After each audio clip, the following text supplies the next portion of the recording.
What's going on, guys? Jake Teasler here. Let's look at my 2015 Mustang GT Performance Pack Premium. Now, I bought this car new in 2015, but I never did a review on it, so I figured it's about time, and I'll give you a little input after so many years, 2 years of driving it, and really the main reason why I purchased this vehicle in the first place. All right, the exterior of this car is killer. If you can't already tell, I think it just has some great lines.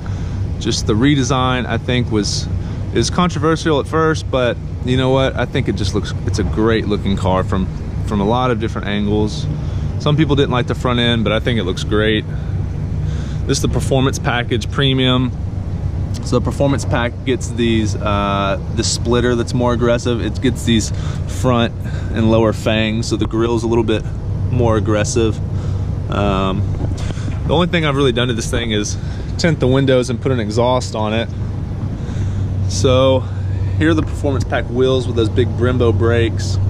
You're also gonna get, on the premiums, you're gonna get a different, I don't know if you can see with this lighting, but this lower valence is actually body colored paint match. So if you get a base model, this is the same color as this. It's all painted. See, this is a different texture. It's a plastic that matches the side skirts and the front splitter. So that's pretty much it on the exterior. There's a lot of cues, like when you open the door, you get a reflective pony emblem that comes down onto the floor. These heat extractors are actually functional. Beautiful looking car for the money. One of the better looking cars. So let's jump inside and kind of look at the features on the inside. This has got the easy access. I don't know what Ford calls it, but it's really easy to open the door, get in and out fast. You don't have to play around as long as you got the key in your pocket. This is a premium, so you're gonna get leather seats, heated and cooled. So interior, I love this black on black. I think I always wanted black on black, and it's hard to find sometimes. But if we jump in, look at the engine turn dash. So that's only on the Performance Package cars. For 15 through 17, you could only get the Performance Pack with a manual unless you did the limited edition, the 50 years limited edition. You could get a Performance Pack with the automatic in that one. Let's look at the dash lighting and everything. It's got a good startup mode. See the pony. Let's fire it up real quick so you can hear it a little bit.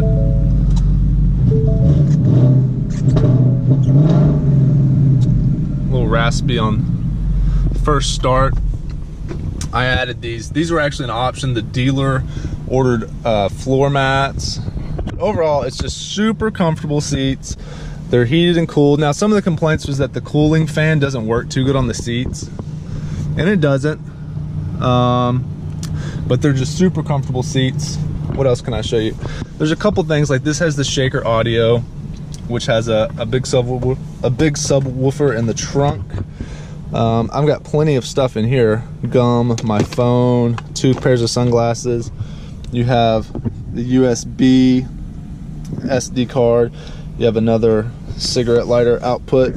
You can put your pin there. In here, this kind of has a hidden storage compartment back here. If you're not familiar with that, you can put stuff back in there, documents and whatnot. Like I said, this is my daily driver, so it's pretty dirty right now, to be honest with you. Let's look in the trunk and I'll show you the subwoofer. So this is the sub with a shaker. I personal train, I keep my dumbbells back here, and I stupidly went around a corner and one of them flew over there. Let's check out the engine. It's a pull handle here. This is an aluminum hood. It's a little bit lighter. All right, there she is. Pretty dusty because we're down in Southern California where everything just gets super dusty. These engines do burn a little oil on the first 10,000 miles, but after that, you're good to go. Mine has about 18,000 miles on it. This engine makes 435 horsepower, 400 pound-feet of torque. It's a high revving engine, makes most of its power up top.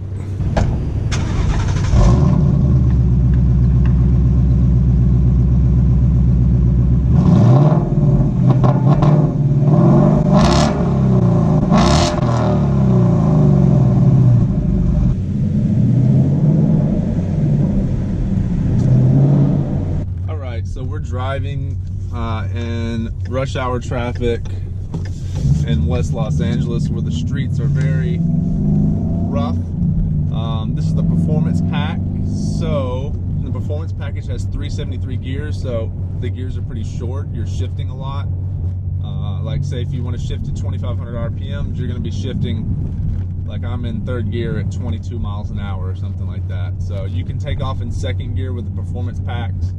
6th gear is the only overdrive, unlike the new 2018, which has 2 overdrives, which is 5th and 6th. So the 2018 probably get better gas mileage, but you know, the gears are longer, which might be better for certain applications depending on what you're doing with the car. But this car is known for the PP suspension to be a little bit bouncy. If you first get in the car, you've been driving other vehicles, you'll notice like on the 405 highway at 60 miles an hour, 50 miles an hour, that the car kind of like porpoises a little bit. So that's the only downside of the Performance Package, is they hadn't quite perfected it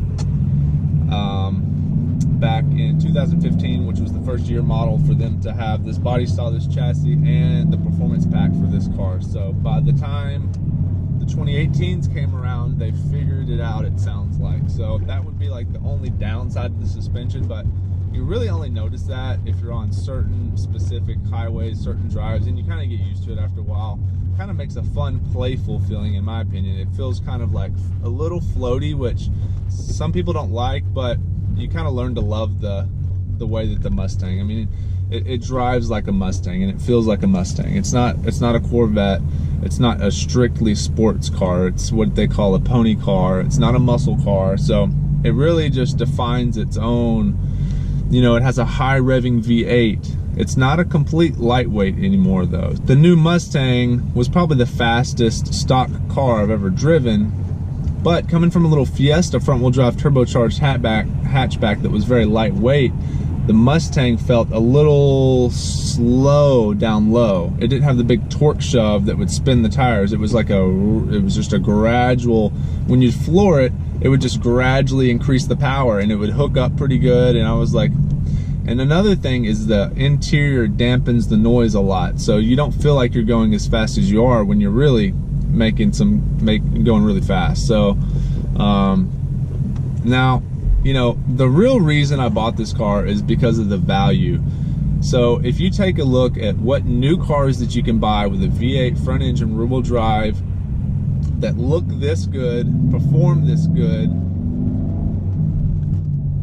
like I said, I was looking at a few different vehicles, like a BMW, like considering like an M6. It's, you know, at the end of the day, it's way too expensive. An M4, I drove one, and you know, the engine wasn't there, and it was double the price. So I figured if it doesn't sound as good as the V8, and it's double the price, why would I do that? So my only option left was the Mustang GT, and it just checked all the boxes for the money that you pay.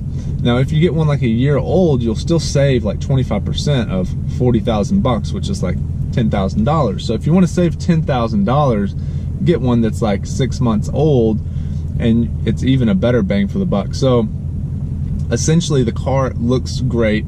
It's nice and aggressive. It handles good enough. It's not a Corvette. It's not made to be a Corvette.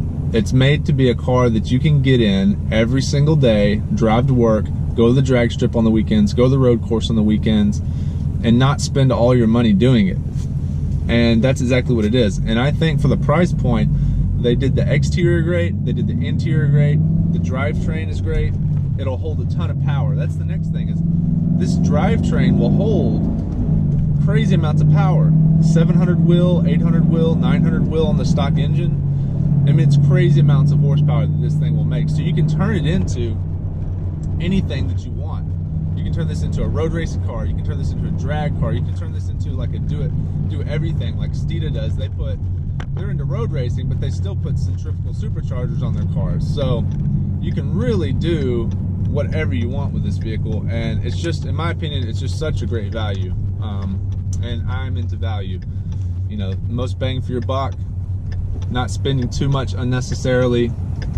There's a nice Bronco next to me, classic Bronco. I don't guess you'll be able to see it. Maybe I can pull up a little. it's looking very nice. Those are high dollar right now. They're like collectibles. So I would not consider that a great value. This would be. Those older cars have a hard time starting and driving every day. That's why I decided to buy a newer one instead of an older one, because I need to depend on it. So it's dependable. I mean, for the money, you get something that's dependable and reliable and potential to make 700 wheel horsepower pretty easily. Did I mention it sounds great? So now let's talk about the engine. The engine is a 5-liter engine. So sometimes people think, oh, it's a V8. It's gonna be the fastest thing in the world just because it's a V8. Well, here's the thing. It's a 3,800 pound car with 5 liters of displacement. I mean, a Ford Ranger has a 4-liter engine. I'm not sure the current one, but they used to have a 4-liter naturally aspirated engine. So that's only 1 liter smaller than this engine. Now, if you look at it that way,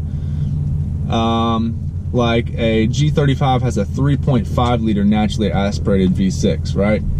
And I'm assuming those are a little bit lighter than these. So you have to consider the size of the engine. So don't have expectations that this is going to be a tire shredding torque monster, because it's just not. It's not the design of the engine. The engine is made to rev high, get good gas mileage, make the most out of the engine displacement. So they're trying to make the most out of that 5 liters of displacement. So in increasing the revs to make more horsepower, you're losing a little bit of torque down low. And that's totally cool. Like, you know, how else are you gonna get 435 horsepower? Now they're making 460 horsepower out of 5 liters. So they're doing more with less, and by doing that, it doesn't have torque like, you know, it doesn't have crazy torque at 2,000 RPMs. Anything above 3,500, it has great power. But if you're expecting it to just roast the tires at, you know, 1,000 RPMs, it's just not going to do it.